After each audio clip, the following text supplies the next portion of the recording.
Bienvenidos a Voz News. Qué bueno que nos acompañan este jueves 20 de marzo. Los saluda Karina Yapor. Vamos a los titulares.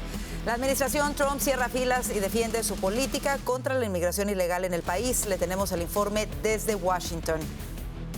Y hoy el presidente Trump cumple 2 meses en la Casa Blanca. Las encuestas le dan un resultado favorable a su gestión. Lo analizaremos.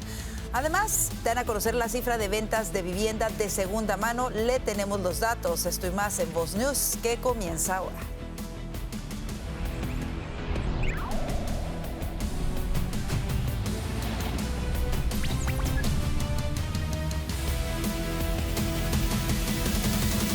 La administración Trump sigue subiendo el tono de la discusión ante los jueces y defiende su política de deportación de inmigrantes criminales, incluyendo miembros del Tren de Aragua. Vamos con Juan Esteban Silva, quien desde Washington nos tiene los detalles. Juan Esteban. Karina, televidentes, ¿qué tal? Es un gusto, como siempre, saludarlos desde Washington, D.C. Yo les cuento todas las noticias de esta administración porque lo que se está viviendo aquí en Washington pues es un enfrentamiento entre Donald Trump y los jueces. En este caso, uno de los puntos más álgidos lo ha alcanzado el pulso entre la administración Trump y el juez James Boasberg. Este juez es el que, les he contado, intentó frenar la deportación de miembros del Tren de Aragua a El Salvador. Pues bien, yo les quiero contar que la Casa Blanca mantiene el tono de señalar que no puede ser que un juez dictamine cómo la administración Trump maneja su política exterior.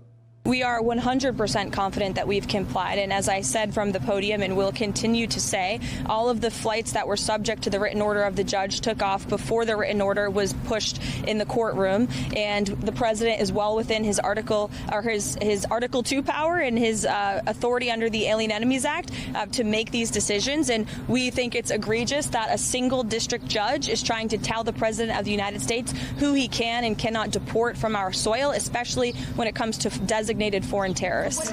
Pues eso es lo que decía la secretaria de prensa Karoline Leavitt, pero también el zar de la frontera Tom Homan. Hoy desde la Florida, Homan destacaba que a 2 meses, hoy se cumple justamente 2 meses de la llegada del presidente Donald Trump en este segundo mandato, esas cifras de cruces ilegales a través de la frontera pues han disminuido de manera significativa. In 4 weeks, we arrested more criminal aliens in the interior United States than Joe Biden did in a year, first of all. Second of all, the border numbers right now are down 96%. 96% decline in 6 weeks. We did in 6 weeks what Joe Biden refused to do in 4 years. And what we needed, as the president articulated during his speech, all we needed was a new president who took border security seriously, and that's what we have in President Trump. 96% decline on border crossing. But here's the most important part, what I think is the most important part, gotaways. Under Joe Biden, we got 2.2 million people cross the border, weren't apprehended, weren't fingerprinted. Otro miembro del gabinete de la administración Trump que ha destacado lo que se lleva avanzando en materia de deportaciones y lucha contra la criminalidad es Stephen Miller, subjefe de gabinete de la Casa Blanca, que nos decía también aquí en Washington que en el caso de grupos que han cometido actos terroristas, que cometen actos violentos contra la población, pues evidentemente se trata de un riesgo para la seguridad nacional y por eso son enviados a otros países. The TDAs come in, it's like ISIS coming into your country, or Al-Qaeda coming into your country, and that you let them stay here, catch and release, catch and release, catch and release, and then eventually, only after they've served some prison time in America, they get sent out. Our job is to send the terrorists out before anyone else gets raped or murdered.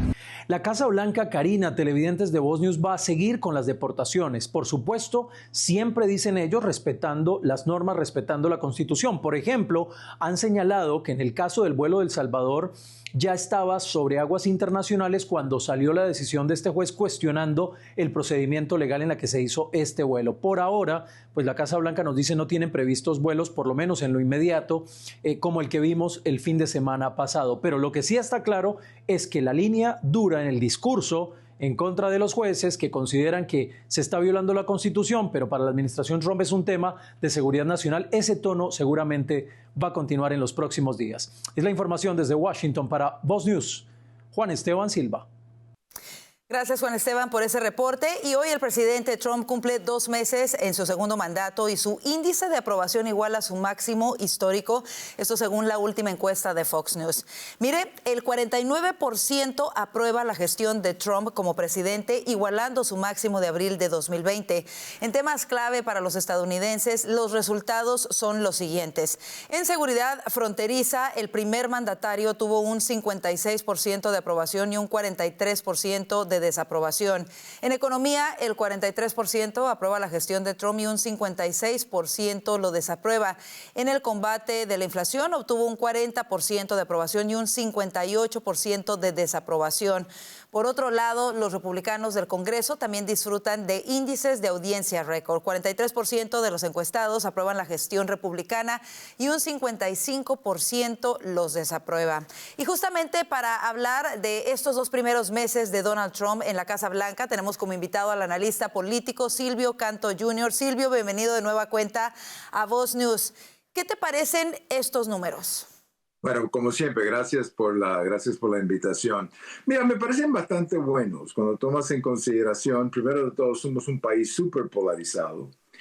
Y número 2, Trump ganó las elecciones con 49.8% del voto popular. Quiere decir que él está adentro de lo que yo me imaginaba a estas alturas. Hay muchas de las cosas que él está haciendo, Karina, que están en trámite, ¿no?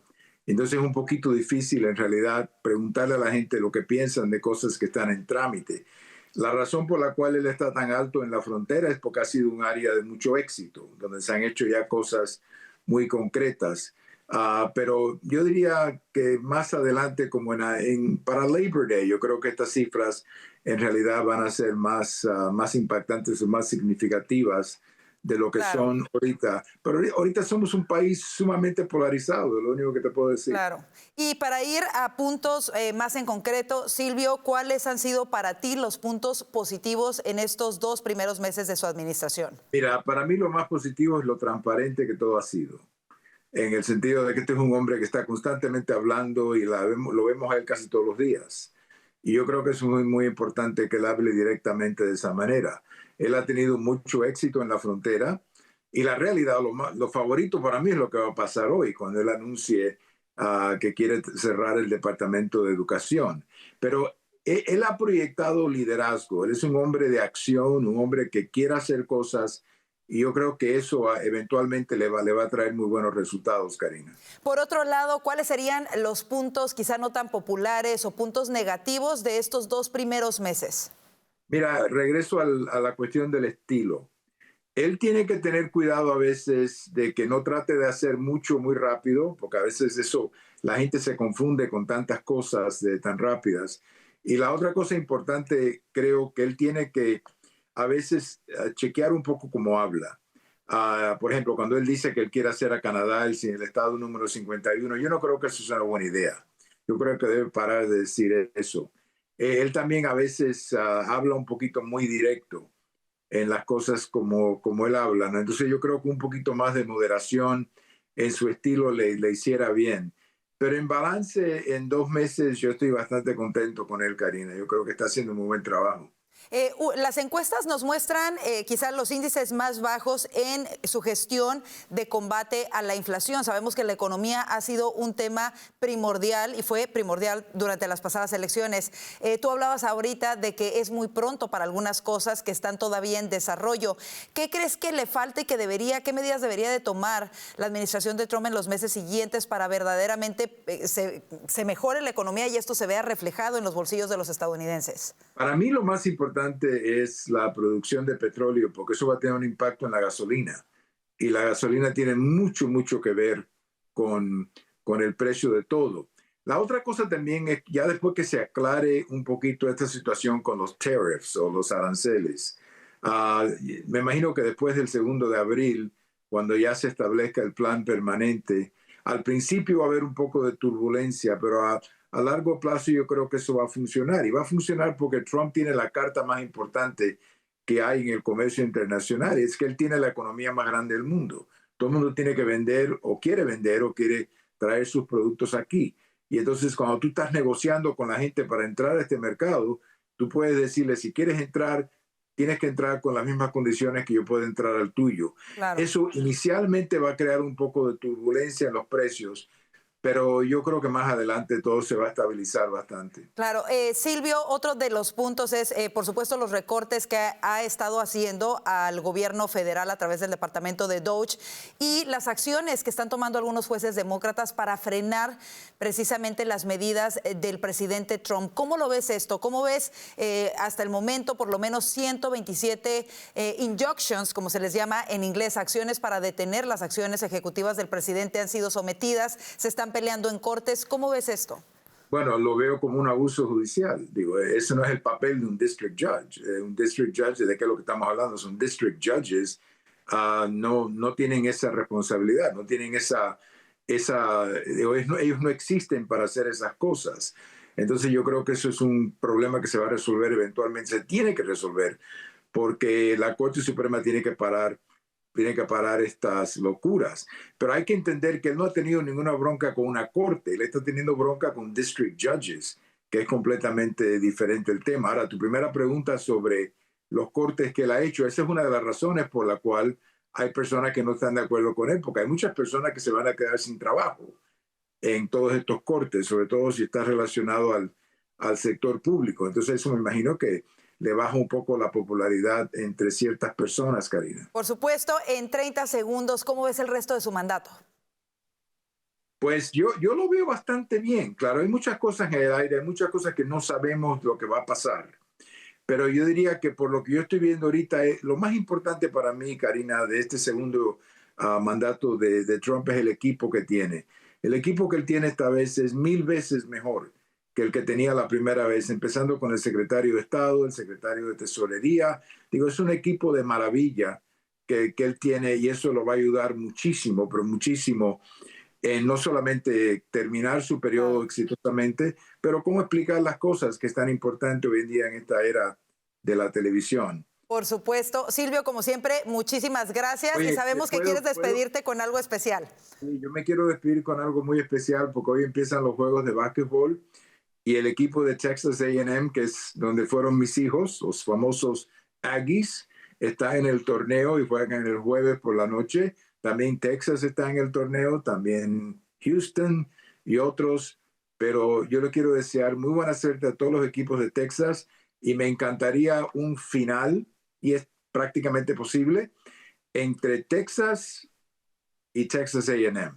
Ahí, yo creo que eso es lo que hace falta, un final entre esos dos equipos. Los tejanos sería buenísimo. Claro que sí. Estuvieran muy contentos mis hijos. Claro que sí, y yo sé que muchísima gente también, así que mucha suerte para ellos y gracias por siempre estar con nosotros. Gracias, Silvio. Gracias a ustedes, muchas gracias. Y la administración Trump anunció que reducirá dramáticamente el tamaño del Departamento de Educación. Veamos las declaraciones de Caroline Leavitt, secretaria de prensa de la Casa Blanca. When it comes to student loans and Pell Grants, those will still be run out of the Department of Education, but we don't need to be spending more than $3 trillion over the course of a few decades on a department that's clearly failing in its initial intention to educate our students. La administración Trump sostiene que el Departamento de Educación no ha logrado mejorar el rendimiento estudiantil, señalando la disminución de los puntajes de matemáticas y lectura entre los niños de 13 años de edad. El departamento no puede cerrarse formalmente sin la aprobación del Congreso, un hecho que la secretaria Linda McMahon confirmó durante su testimonio de confirmación como secretaria de Educación. Y cada vez más demócratas se manifiestan en contra del senador Chuck Schumer. Tanto grupos demócratas como congresistas del Partido Azul aumentan su presión pidiéndole al líder de la minoría en el Senado para que tome una posición más fuerte y se alinee con los más izquierdistas. Vanessa Vallejo nos cuenta los últimos detalles de esta pelea al interior del partido. Vanessa. 4 grupos izquierdistas se han unido para pedirle al senador demócrata Chuck Schumer que se enfrente a los republicanos o que se haga a un lado en su puesto como líder de los demócratas en el Senado. Esto se suma a las críticas y presiones que ha estado recibiendo el senador Schumer después de que decidiera votar con los republicanos en favor del plan de financiamiento y así evitar un cierre del gobierno. Hoy conocemos esta carta firmada por 4 organizaciones juveniles de izquierda en la que se lee lo siguiente: los votantes de la generación X quieren líderes con carácter que se enfrenten a los multimillonarios y que luchen por la clase trabajadora. Pero no somos los únicos. Has perdido la confianza de millones de votantes y muchos de tus colegas en el Congreso. Esta semana también hemos visto al representante Glenn Ivey diciendo abiertamente que el partido debería cambiar de liderazgo en el Senado. Veamos sus declaraciones. We had Hakeem Jeffries lead the fight against the CR to the tune of 213-1. Schumer was on the other side. Hakeem met the moment, Schumer did not. And so I respect Chuck Schumer. I think he's had a great, long-standing career. He's done a lot of great things. But I'm afraid that it may be time for the Senate Democrats to pick new leadership as we move forward. Pues el representante por Maryland se convierte en el primer congresista en públicamente pedir que el senador Schumer se retire. Y aunque otros no lo han hecho tan abiertamente, las críticas contra el senador Schumer no han parado. Ayer, por ejemplo, vimos de nuevo a la representante Nancy Pelosi criticándolo duramente. Escuchemos. It's about what comes next. I myself don't give away anything for nothing. And I think that's what happened the other day. We could have, in my view, perhaps gotten them to agree to a third way, which was a bipartisan CR for 4 weeks. In which Recordemos además que la representante Delia Ramírez, demócrata por Illinois, también respondió afirmativamente cuando le preguntaron si el senador Schumer debería jubilarse o renunciar. La organización liberal Indivisible también ha pedido que Schumer deje su puesto de liderazgo. Pues una situación muy difícil para el senador Chuck Schumer, que no solo enfrenta estas críticas e incluso llamados abiertos a que renuncie, sino que además está viendo cómo su partido está obteniendo niveles de favorabilidad históricamente bajos. Gracias, Vanessa, por ese reporte. En más noticias, los talibanes liberaron hoy jueves al rehén estadounidense George Glesman después de retenerlo durante más de 2 años en Afganistán tras negociaciones entre la administración Trump y Qatar. Glesman partió del aeropuerto de Kabul el miércoles por la noche, hora local, rumbo a Doha, donde fue recibido por el enviado estadounidense de rehenes Aaron Bockler junto con el equipo del Ministerio de Relaciones Exteriores de Qatar. La liberación del estadounidense secuestrado mientras visitaba Kabul como turista el 5 de diciembre de 2022 se produce después de que Bockler se reuniera con funcionarios del Ministerio de Relaciones Exteriores afgano junto con funcionarios cataríes. Y de nueva cuenta, un joven que se identifica como mujer arrasa en una competencia femenina. El estudiante transgénero ganó la competencia de 400 metros planos en la categoría Varsity Femenil de la Liga Interescolar de Portland. Aiden Ara Gallagher, estudiante de la preparatoria McDaniel, le ganó por 7 segundos a la jovencita a la que le dieron el segundo lugar, fijando así un supuesto nuevo récord. Como le informamos recientemente, el presidente Trump firmó una orden ejecutiva para prohibir la participación de hombres en deportes femeninos y se establece que se retirarán fondos a aquellos cuerpos educativos que no respeten el título 9 y ofrezcan a las mujeres competencias justas y seguras para ellas. Veremos qué sucede en este caso. Y por otra parte, más de 3 decenas de hospitales infantiles siguen ofreciendo cirugías y fármacos relacionados a las operaciones de cambio de sexo, a pesar de la orden ejecutiva del presidente Trump que bloquea los fondos federales a las instituciones que ofrecen este tipo de servicios a menores de edad. De acuerdo con una investigación del Daily Caller, decenas de hospitales confirmaron que siguen ofreciendo bloqueadores de pubertad e incluso atención de cambio de género para menores de edad, ignorando la orden ejecutiva de Trump. Los tratamientos a los que estratégicamente les llaman afirmación de género son en realidad un eufemismo utilizado por los activistas transgénero para referirse a las cirugías de cambio de género en menores que remueven y mutilan órganos saludables de los jovencitos para tratar de crear los órganos del sexo opuesto. Vamos a otras cosas. Tener un Tesla se ha convertido en un peligro para la integridad física de los propietarios. Ya no solo son los ataques y el vandalismo a los coches, ahora se volvió viral una página web en internet que decía divulgar datos personales de propietarios de Tesla. De acuerdo a un reporte de 404 Media, el sitio DogeQuest contenía un mapa con nombres, direcciones, números de teléfono y correos electrónicos que aseguraba pertenecían a propietarios de estos coches eléctricos. Según el reporte, en la página afirmaban que solo quitarían los datos de aquellos individuos que demostrasen haber vendido su Tesla. También se podía ver la ubicación de concesionarios y cargadores de Tesla, así como información sobre los empleados de la Oficina de Eficiencia Gubernamental DOGE, dirigida por Elon Musk. El sitio fue inhabilitado el día de ayer. Así nos vamos a la pausa. Si usted está pensando en comprar una vivienda, le diremos cuál es la situación actual del mercado inmobiliario. No se vaya. Además, recuerde que ya puede ver todo nuestro contenido a través de su plataforma favorita. Estamos en Roku, Apple TV, Fire TV y Now Media. Si se perdió algún noticiero, vaya, ponga la palabra voz, ahí lo podrá encontrar, y por supuesto las entrevistas especiales que tenemos para usted. Y si aún no la tiene en su teléfono celular, ¿qué espera? Descargue ya el app de Voz. Ahí podrá ver no solamente nuestro noticiero, entrevistas exclusivas, sino obtener información sin censura para usted, y lo mejor de todo, es gratis. Quédese con nosotros, ya volvemos con mucho más de Voz News.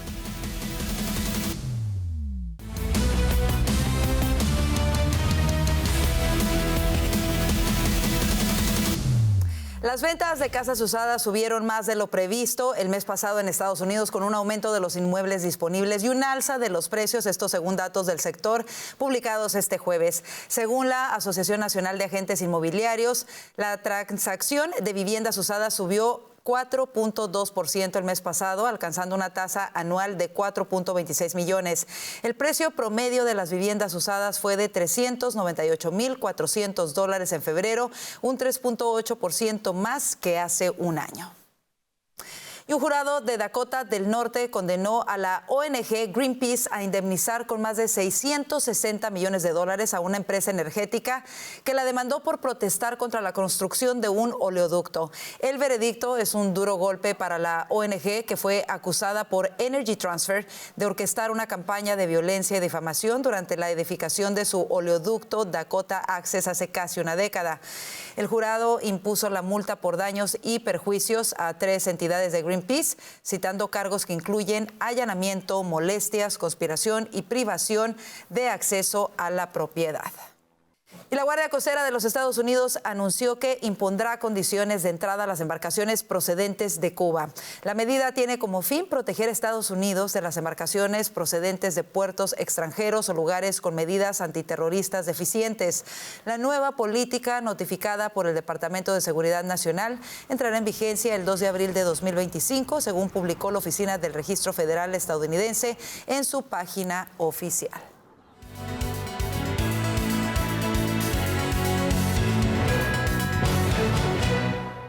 Las delegaciones de Ucrania y Estados Unidos se reunirán el lunes en Arabia Saudita para abordar la propuesta de un cese de los ataques de Moscú y de Kiev contra la infraestructura energética, anunció este jueves el presidente ucraniano Volodymyr Zelensky. Este anuncio se produjo poco después de que el Kremlin confirmó que funcionarios rusos también sostendrán conversaciones con representantes de Estados Unidos el lunes en Arabia Saudita. Este ciclo de diálogo forma parte de los esfuerzos del presidente estadounidense Donald Trump para lograr rápidamente un cese de los combates en Ucrania, más de 3 años después del inicio de la invasión rusa. Y Hamás afirmó que lanzó cohetes contra Tel Aviv este jueves en respuesta a la reanudación de las operaciones militares de Israel en Gaza esta semana. El brazo armado del grupo terrorista Hamás anunció haber disparado cohetes contra Tel Aviv, donde sonaron las sirenas de alerta de bombardeos. El ejército israelí informó poco después que interceptó un proyectil disparado desde la franja de Gaza y que otros 2 cayeron en zonas despobladas. Israel anunció asimismo que interceptó un misil lanzado desde Yemen, donde los rebeldes hutíes apoyados por Irán dijeron que intentaron alcanzar el aeropuerto internacional Ben Gurion.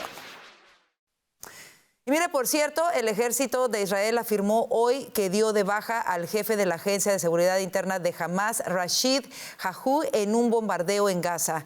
En los últimos días, el ejército y la Agencia de Seguridad Shin Bet atacaron y eliminaron al terrorista Rashid Jahoud, jefe de la Agencia de Seguridad General de Hamás, quien asumió su cargo después de la eliminación de su predecesor, Sami Odue, en julio de 2024. Así lo anunció el portavoz en árabe del ejército israelí en una publicación en la plataforma X.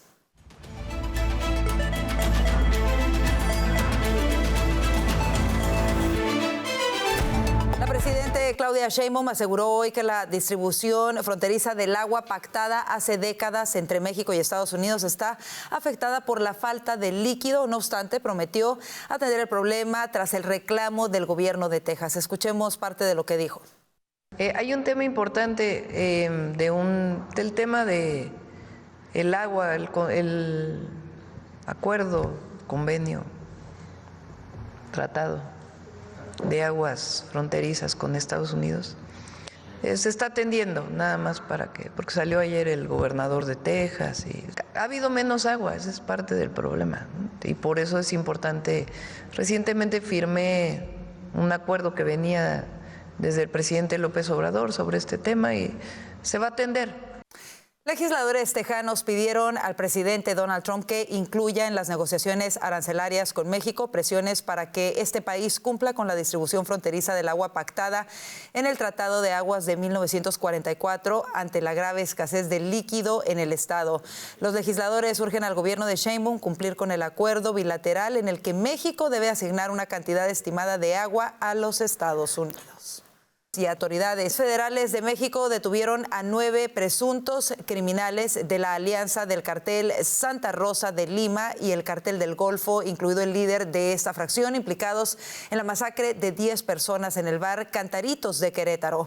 Entre las personas capturadas se encuentra José Francisco Contreras Gómez, alias el Alfa 1, quien encabeza una célula criminal dedicada al secuestro, robo de hidrocarburos, venta de drogas, homicidios y ataques armados a organizaciones rivales y a las autoridades. La detención de esta célula es consecuencia de la ejecución de 2 órdenes de cateo en los estados de Querétaro y Guanajuato y una acción operativa en Yucatán.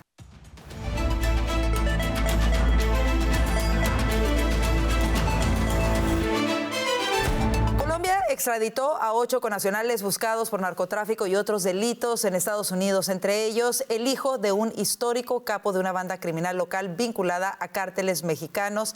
Así informaron las autoridades locales. Los detalles en el siguiente reporte. Entre los extraditables está Henry Loaiza Montoya, alias Alacrán Jr., hijo de alias El Alacrán, capo histórico del cártel del Norte del Valle, y eran requeridos por la Corte del Distrito Sur de Florida por los delitos de narcotráfico y concierto para delinquir, según informó la policía. Los extraditables pertenecían a una red criminal transnacional dedicada al tráfico de cocaína mediante embarcaciones artesanales, con destino final en Estados Unidos. El presidente colombiano Gustavo Petro ha asociado a cárteles de la droga mexicanos con el Ejército de Liberación Nacional, guerrilla que recientemente desencadenó el peor estallido de violencia en una década en ese país, así como con disidentes de las FARC. El nuevo ministro de Defensa, Pedro Sánchez, aseguró en una entrevista con la AFP que responderá con toda la fuerza a las amenazas del ELN de emprender una guerra total. Es un grupo criminal, es un grupo narcotraficante, es un cartel. Eso es lo que son ellos, con un poder armado muy dañino para la población. Petro, el primer izquierdista en llegar al poder en Colombia, le ha pedido a la Casa Blanca replantear la fallida guerra contra las drogas, principal motor de la violencia del prolongado conflicto interno. Y el presidente estadounidense Donald Trump ha dicho que analizará en septiembre si sigue considerando al gobierno colombiano como un aliado en contra del narcotráfico. Así nos vamos a la pausa. Quédese, ya vienen nuestros analistas para hablar de los temas que hacen titulares hoy. Pero recuerde también que nos puede escuchar en su vehículo, en el gimnasio, en donde quiera. Ya nos puede escuchar a través de su plataforma de podcast favorita o simplemente puede entrar a la página de Revolver Podcast y ahí encontrará todo nuestro contenido. Recuerde también que si aún no tiene el app de Voz, es gratis, descárguela en su celular para que se mantenga actualizado. Quédese con nosotros, ya volvemos con más de Voz News.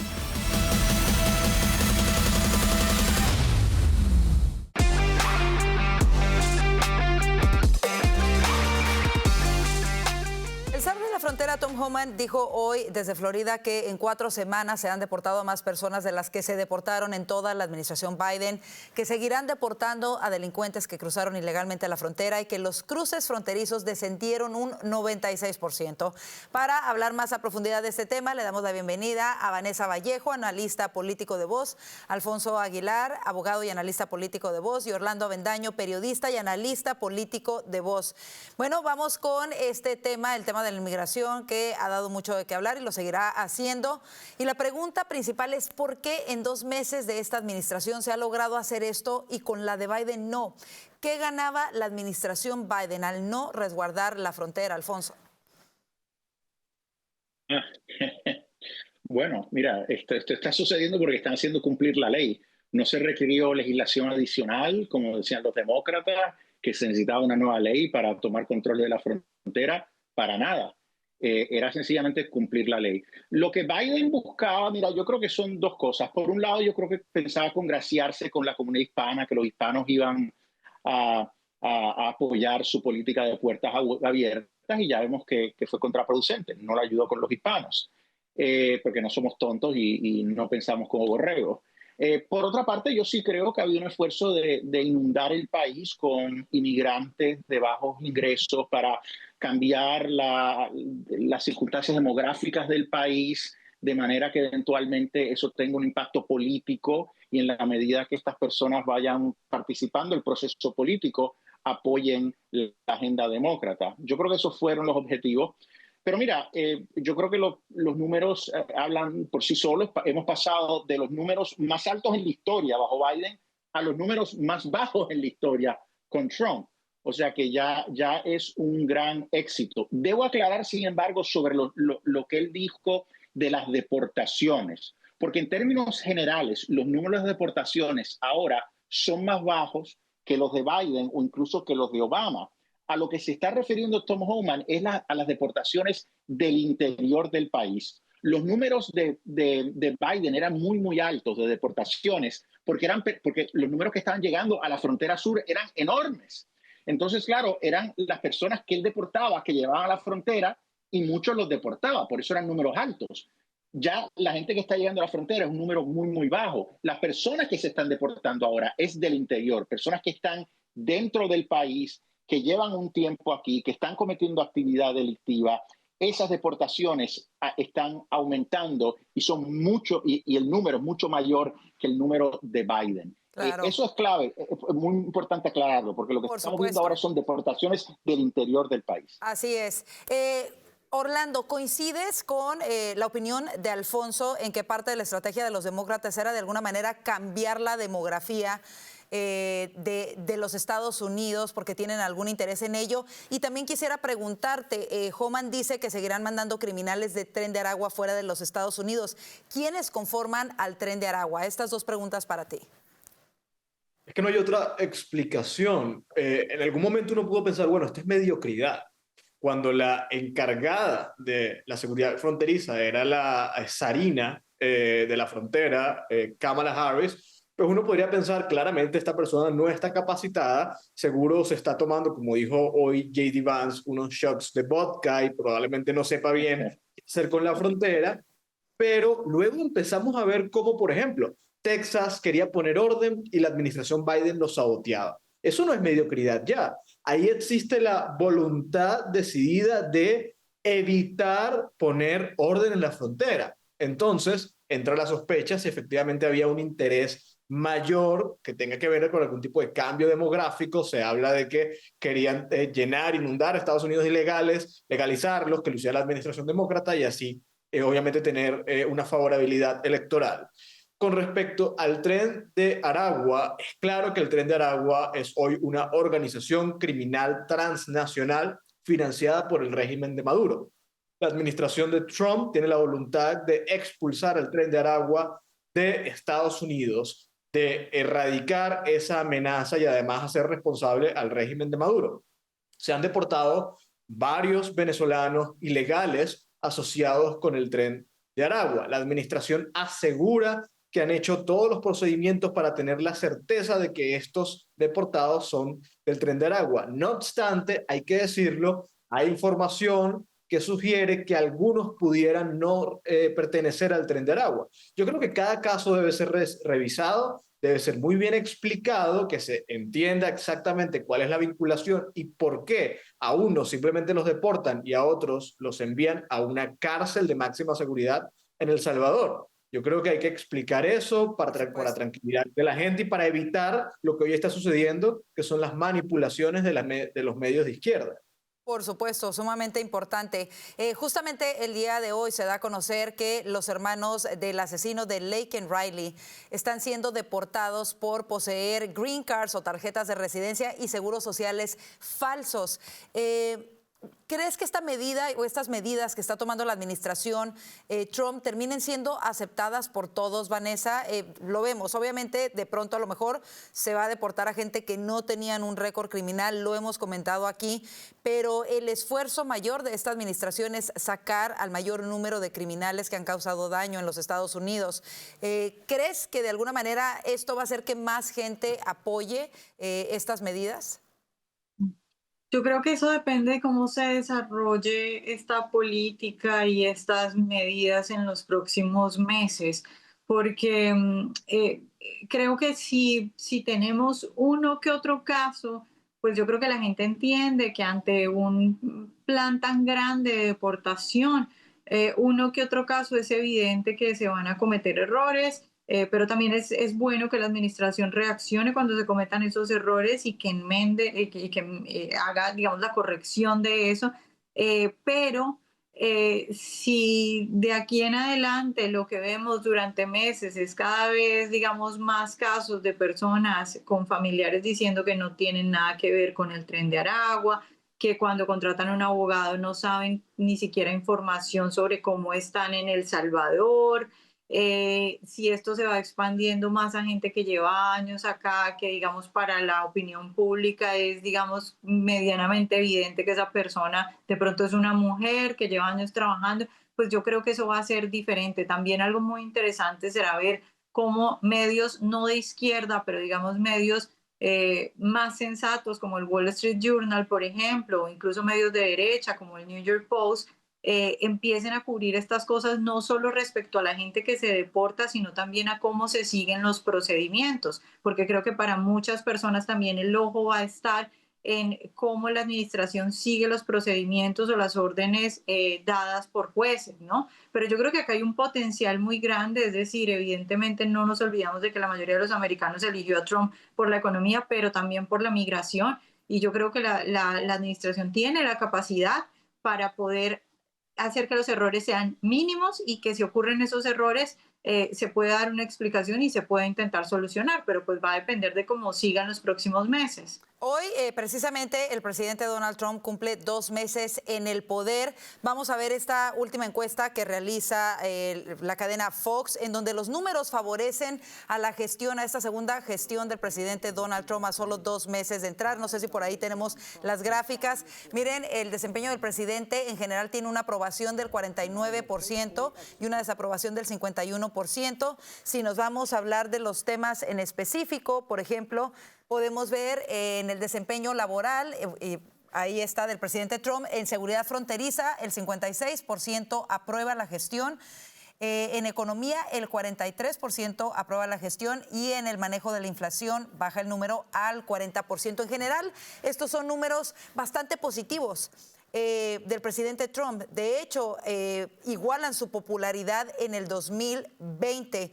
¿Cómo ves estos números, Alfonso? ¿Y qué crees que vaya a ser determinante para que estos números se mantengan de alguna manera en positivo? Sí, el número de popularidad es bastante alto para Trump, 49%, pero siempre hay que tomarlo con pinzas, porque una cosa es la popularidad, otra es lo que piensa la gente de la gestión. Entonces, por eso hay que matizar ese primer número con los otros números. Y ahí vemos que en términos de inmigración, en términos de deportaciones, por lo menos hasta el momento, la mayoría del país está muy satisfecha con el trabajo que está haciendo, y creo que se debe al colapso del número de personas llegando a la frontera sur y que están viendo una gestión proactiva de parte de la administración para remover inmigrantes ilegales.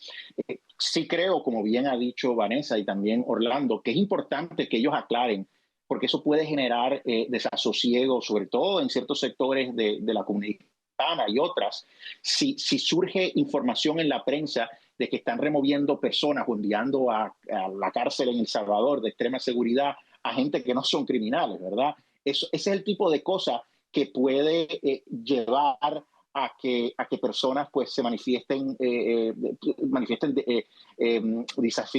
no se sientan satisfechos con el desempeño del presidente. Entonces yo creo que es muy importante que para mantener estos números de apoyo en el tema de inmigración traten de comunicarse con el pueblo lo más posible, de una manera transparente y clara, para que la gente entienda cuáles son las gestiones que se están haciendo.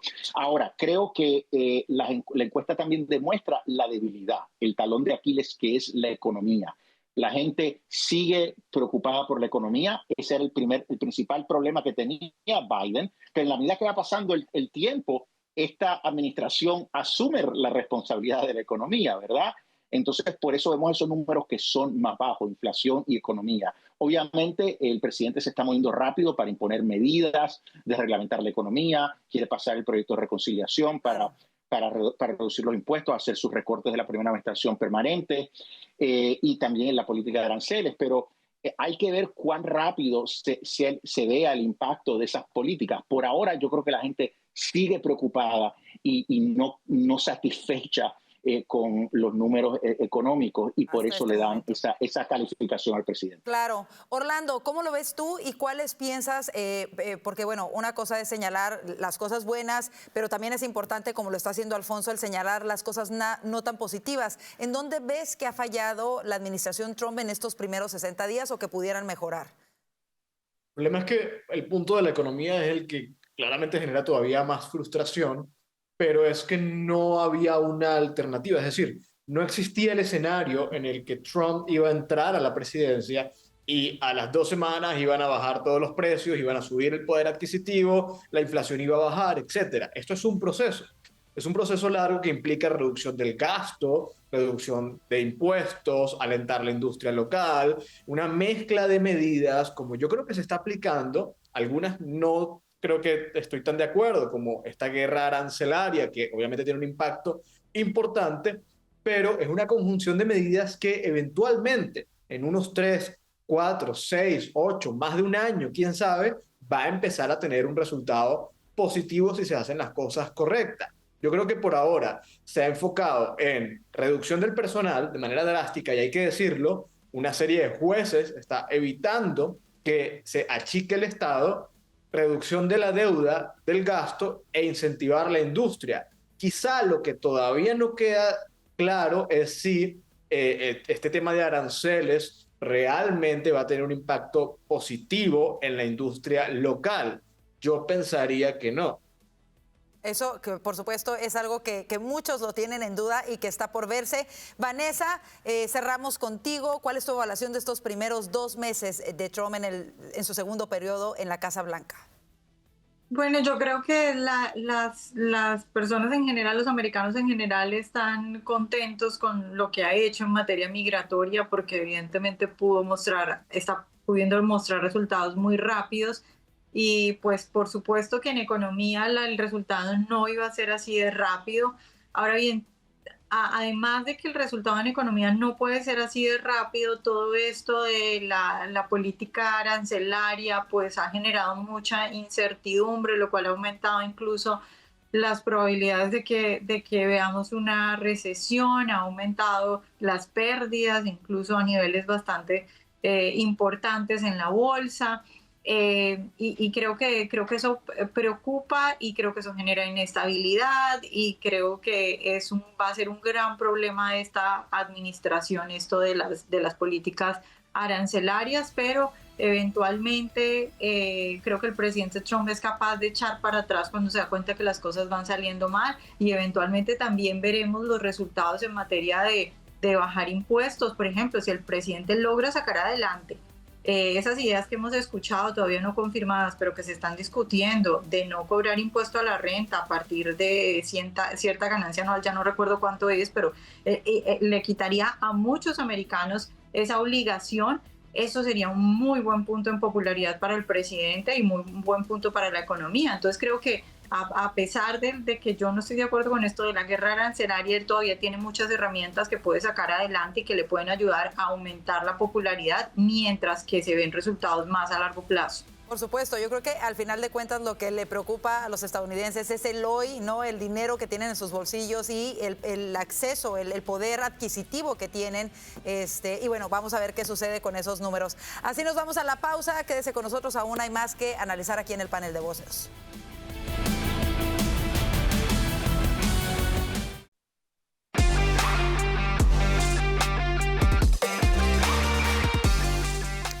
Como le hemos hemos estado reportando, el tener un Tesla se ha convertido recientemente en un peligro para la integridad física de los propietarios. Ya no solo son los ataques y el vandalismo a estos coches eléctricos, también se hizo viral una página web que aseguraba divulgar los datos personales de los propietarios de estos coches eléctricos.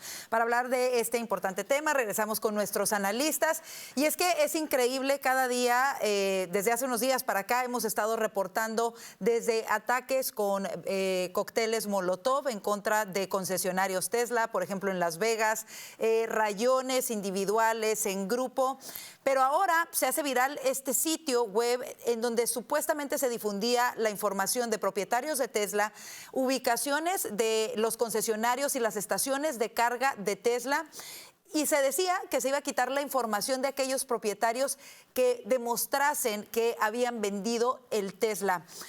¿Esto sucedió de la noche a la mañana o hay alguien detrás de manera organizada lanzando estos ataques como represalia por las acciones que está tomando Elon Musk de recortes en el gobierno federal? Vanessa, comienzo contigo. ¿Cómo lo ves?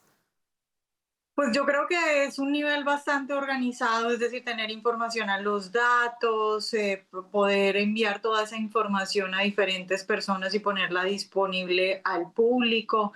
Creo que es demasiado organizado, creo que es evidente que no es un señor que de la nada va pasando por ahí, simplemente que también lo hay, gente que se le ocurre hacer este tipo de cosas, pero ya estamos pasando a otros niveles que evidentemente están en el nivel de terrorismo, ¿no?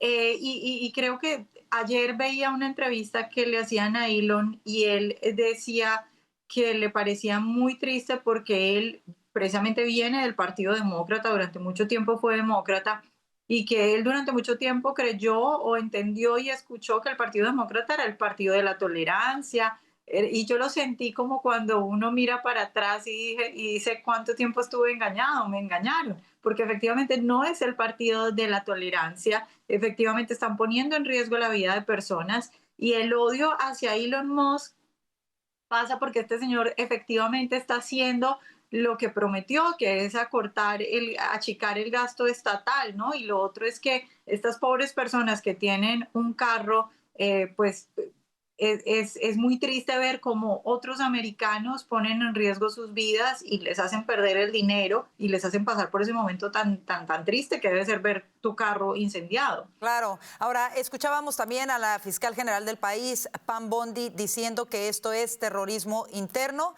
y que se va a perseguir a las personas que están causando estos daños. Ahora, la pregunta es, ¿en qué momento pasas de simplemente ser una manifestación con un desacuerdo con un movimiento que está haciendo el gobierno? ¿En qué momento pasa a convertirse realmente en terrorismo? Vemos todos estos daños a la propiedad privada, caen las acciones de Tesla, los ataques orquestados a concesionarios. Imagínate cómo se sentirían todos aquellos que tienen un Tesla que no saben si van a ser blanco de estos ataques o no. ¿Cómo lo ves, Orlando? Bueno, esto es aterrador, pero yo quiero insistir en esto. Esto es una demostración inobjetable de la naturaleza extremista e intolerante de la izquierda. Todos recordamos la polémica de Bud Light, cuando hubo todo este tema con este actor, etcétera, y los conservadores llamaron a boicotear a Bud Light. Y la gente dejó de comprar Bud Light y efectivamente la empresa luego corrigió. Este tipo de sanciones se dan en la economía de mercado de una manera natural, orgánica y es legítima. Yo no recuerdo el primer caso donde incendiaran un camión de Bud Light o donde quemaran públicamente las cervezas o lo que sea. O Tim Cook se la pasaba con Joe Biden y Apple tenía excelentes relaciones con Joe Biden. Yo no veo conservadores quemando tiendas de Apple o quemando MacBooks en la calle o lo que sea. Eso no ocurría y eso que la mayor parte del mundo empresarial y cultural de Estados Unidos estuvo con los demócratas en su momento y nunca hubo un llamado a la violencia, ni hubo agresiones.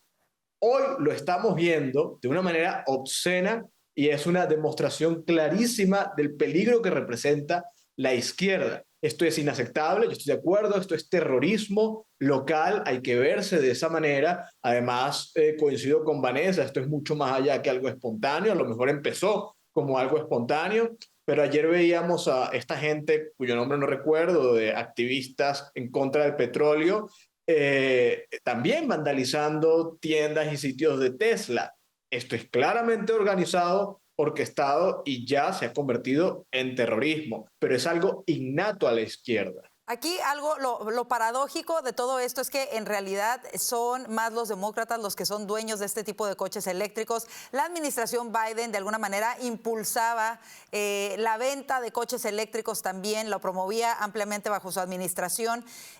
¿Quién podría estar detrás de todos estos ataques? ¿Y crees tú que sea nada más algo organizado o además haya un financiamiento? ¿Hasta dónde está llegando estos ataques que estamos viendo en contra de Tesla y cómo ves en general esta situación, Alfonso? Bueno, de lo que hemos escuchado del Departamento de Justicia, la fiscal general Bondi y del propio presidente de los Estados Unidos, son ataques coordinados y nos recuerdan los ataques violentos del verano del 2020, donde murieron más de 30 personas, estos grupos bien coordinados, personas que andaban con fatiga, fusiles, etcétera, estuvieron quemando propiedad pública, privada, atacando individuos. Esto es terrorismo interno clásico.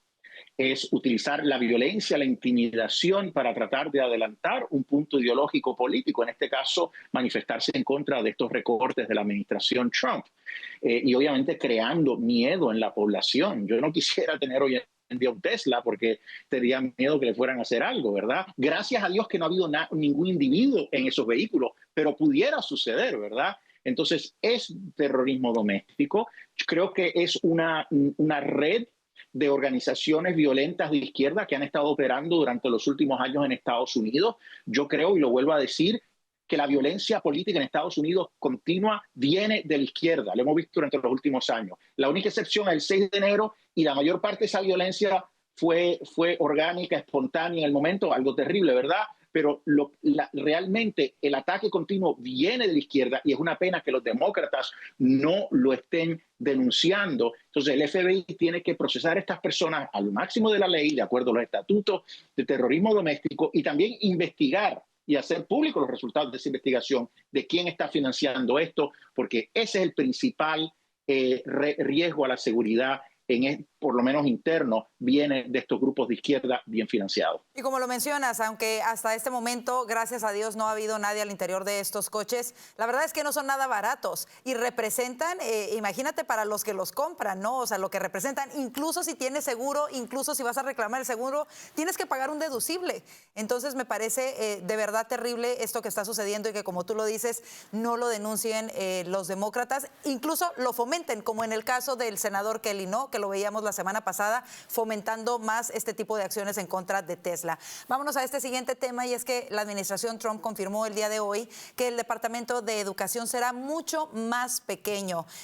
Orlando, ¿cómo va a manejar la administración la retórica izquierdista que insiste en que este cierre va a afectar a la educación de nuestros niños? Bueno, creo que explicando, creo que hay que hacer una labor pedagógica.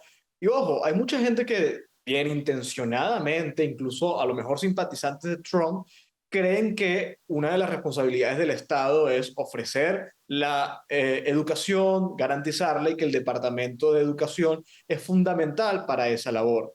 Yo creo que hay que explicar, como en algún momento dijo Alfonso, que la reducción o eliminación del Departamento de Educación se hace para mejorar la educación de los niños, de los jóvenes.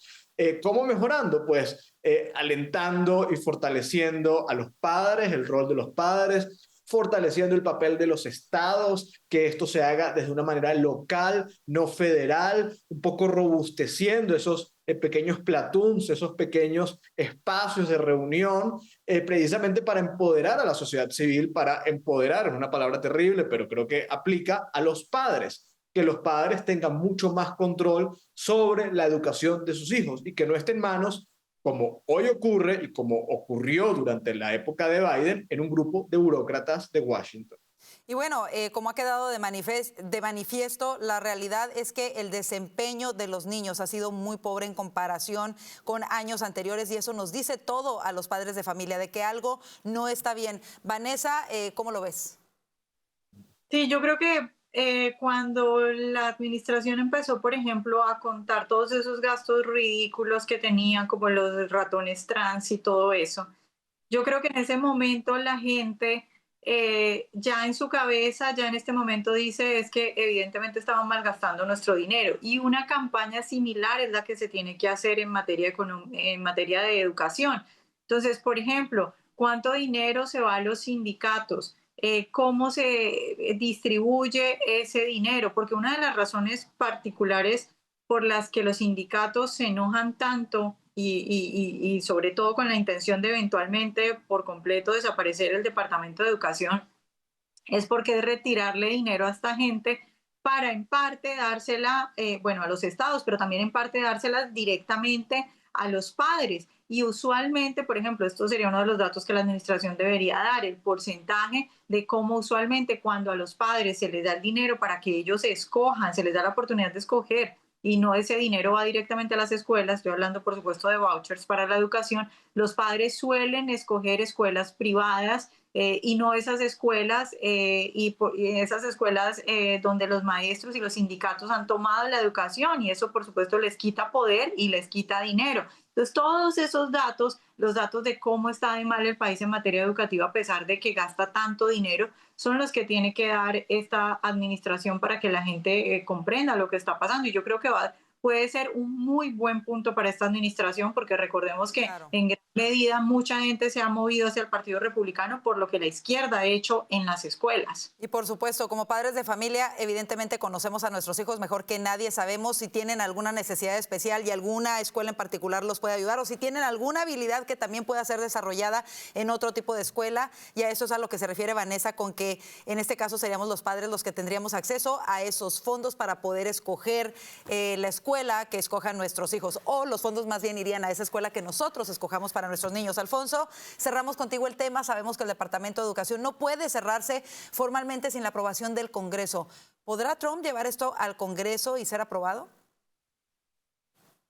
Bueno, con una Cámara y un Senado republicano es posible. Obviamente la dificultad es en el Senado, donde una cosa así va a requerir conseguir 60 votos para cerrar el debate. Hay que ver si hay algunos senadores demócratas moderados, los pocos que quedan, que están buscando reelección ahora en 2 años, en las elecciones de mitad de término, que entiendan que esto es algo positivo, que esto ayuda realmente a nuestros estudiantes. Va a ser difícil, pero indudablemente es algo requerido. El presidente Trump, a través de orden ejecutiva, administrativamente, va a tratar de desmantelar el departamento lo más que puede, pero al final, para eliminarlo, va a necesitar legislación. Mira, el Departamento de Educación desde los 70, de su creación, no hay ninguna evidencia de que haya mejorado la educación de los estudiantes. Todo lo contrario. Desde su creación en los 70 se han gastado más de 3 millones y millones de dólares en nuestros estudiantes.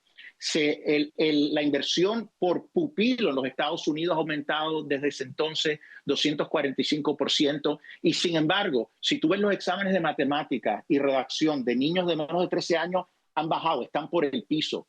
60% de nuestros estudiantes de 4º grado no son competentes en matemática. 75% de los estudiantes de 8º grado no son competentes en matemáticas. Esto es algo desastroso. Y por último, en un ranking de la Organización de Colaboración y Desarrollo Económico de 37 países, de los más avanzados, Estados Unidos está como en el lugar 28 en términos de calificaciones de matemáticas y redacción. Esto es un desastre para los Estados Unidos. Lo único que ha hecho el Departamento de Educación es adelantar la agenda trans, promover con la confrontación racial en las escuelas y gastar mucho dinero para dárselo a organizaciones de izquierda. Es innecesario, y efectivamente la manera de mejorar el desempeño de nuestros educativos, nuestros estudiantes, es eliminando el Departamento de Educación, y que sean los estados en nuestro sistema federado, que los estados están en mejor posición para atender las necesidades de los estudiantes. El gobierno local es mucho mejor. Recordemos que la educación es algo que le compete a los estados según nuestra Constitución. Así es. Y con todo lo que acabas de mencionar, yo creo que lo que más nos debería de preocupar es que no solamente estar en el lugar 28 de desempeño comparado con otros países, sino que seguramente Estados Unidos es donde la educación es más cara. Entonces, ¿cómo es posible que gastando más podamos tener esos resultados en la educación de nuestros hijos? Como siempre, un gustazo escuchar sus puntos de vista sobre todos estos temas que nos afectan a todos. Gracias, Alfonso Aguilar, Vanessa Vallejo y Orlando Avendaño, por ser parte del panel de Voz News, y gracias a todos ustedes por su preferencia. Los invitamos a seguirnos a través de nuestras plataformas sociales, aquí las tiene en pantalla, y no se le olvide, vaya a YouTube, suscríbase a nuestro canal, active las notificaciones para que no se pierda nuestro contenido, que además puede compartir con familiares y amigos. Que tenga una excelente noche, si Dios lo permite, le esperamos mañana. Bendiciones.